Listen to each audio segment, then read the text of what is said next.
My wife found out from a friend of hers that they're called the Wakulla Lights. It's from Indian folklore of a long time ago. But the best thing to do here is to show you what the place looks like in the daytime. Okay, I got a lot of solar lights back here in the back, and I got two mounted on the trees. One's to the left that you'll see in the dark when the video comes up, and one on the right on this other tree to the right side. Come on, there it is.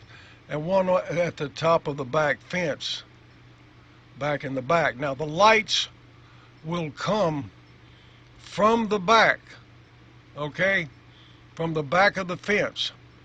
Now, I did think there might be a four-wheeler back there or a truck, but you can't drive back there. It's just too thick. The woods, I've even tried to walk back there and I can't do it.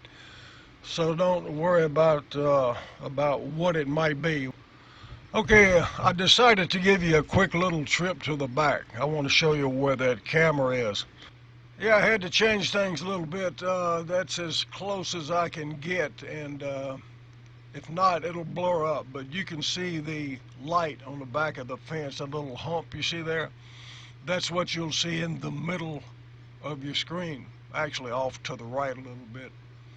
And that'll be just up on top of the fence, and you'll see some strange things on top of that coming up shortly.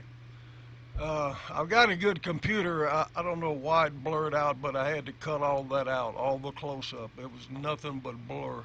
That's weird. Okay, I've cut out a lot of this. You'll see the light come in now. It'll be behind the fence and on the other side of that center light. All right, that was real quick. It lasted longer than that. It's ring, you know, they cut off some of the stuff. Okay, here we see it in slow motion. That's as slow as I can go. And it's a lot worse than what I can see it here on my own. But you can see the trees are lit up back there, and they go out. Okay, we're gonna let it run through one more time. Then at the end, I'm gonna do a freeze frame. All right, like I said, it looks 100% better than what I can see it here. But you can see I've frozen it at the brightest part. And there's an orb that comes out from the right side and goes by the camera, just above the camera. You can't see the orb, but as the orb starts out, that's the instant that the lights come on. It's an orb of what was a living being, okay? Yeah, I mean, you can look it up yourself on Google. Not necessarily a human being, of course. My little dog Rose, she died March 15th, 2022. A little over a year ago. She still visits me in my bed every night. I'm not kidding, and I know some people are going to think I'm full of you know what. But I can feel her footsteps. I've had cameras set up, and the depressions of her footsteps do not appear, but I can definitely feel them. She comes in at my feet every time, and she starts a slow, a natural walk up to the top, sits beside my head or my shoulder. I can feel her heat, and with my cameras, nothing appears. No depression of her body, no depression from her footsteps, no nothing, but I know 100% little Rose is with me every night, believe it or not. And that's been a year and about 2 or 3 weeks since. Now, I told you the light was at the top of the fence. Okay, look just above the light and you'll see a dark horizontal line. On the top of that is a lighter horizontal line. Okay, you tell me, what is that? Because I don't know. Now, I'm fixing to do a zoom on the whole thing here, so hang in there, it's coming in. But you can see that the light is on the other side of the fence. I did walk back there the next morning. I didn't see any sign of footsteps. I didn't see any crushed weeds, crushed grass, I didn't see any sign of any human, and I walked back further into the woods as far as I could. I didn't see anything. Now, like, here we go. It's starting to come in now. I should have speeded it up, but what the heck. So we're zooming in, fixing to leave our line to the left, and we're coming in on that tree with a solar light on the right, and we're going to get close, and I hope this shows up better than the zoom that I showed you earlier. But, alright, here we go. You tell me what you see. You tell me. Now, look at the object on the right, on the bright part, on the right. What does that look like? It looks like an Indian with his head turned up to the right. Now, yeah, you can laugh if you want. And now, at the top of him, to the top right of him, that's the face of something else. Now the light, it's in slow-mo now, and the light's fixing to go out.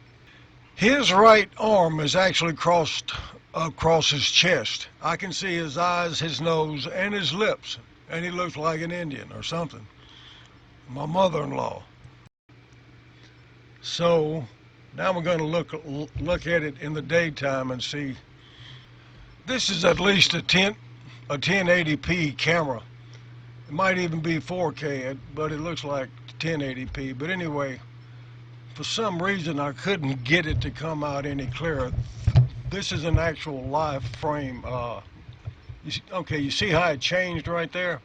It went blurry for some reason, but I can't tell any differentiation between the still frame and this. I was hoping to point out something like that Indian head that I thought about, but anyway, that's it. I got another one I want to show you, but I'm so mad right now with the results that I'm not going to work on it right now. Yeah, Ring, you know, when you transfer them to your editor onto your computer, and I got a really good computer, and I don't know why it's operating so well. I do know why. Actually, I got a lot of stuff on it right now. Just so you know, there's not anything after that. It just ended when you saw the lights fade out. But that was really strange. I've got one more where at around 12:20, also at 12:21 at night, a bright flash of light comes up from the backyard from a camera I do not have. There's no place to mount a camera at the position or near the position where the bright flash appeared. But this kind of wore me out right here trying to deal with a computer. But that's Ocklagney Bay, the airport at Tarpine subdivision. We got something big fixing to happen there. Not there, but coming up. You'll read about it in the Wakulla Sun. I'm writing a book about it, and I suggest, well, I don't care if anybody reads the book or not, to tell you the truth. It's just a good breakdown of what really happened, who was involved, all that kind of stuff. Some of you may have heard about it, but anyway, that's it. I hope you all enjoyed the video.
If they come around here,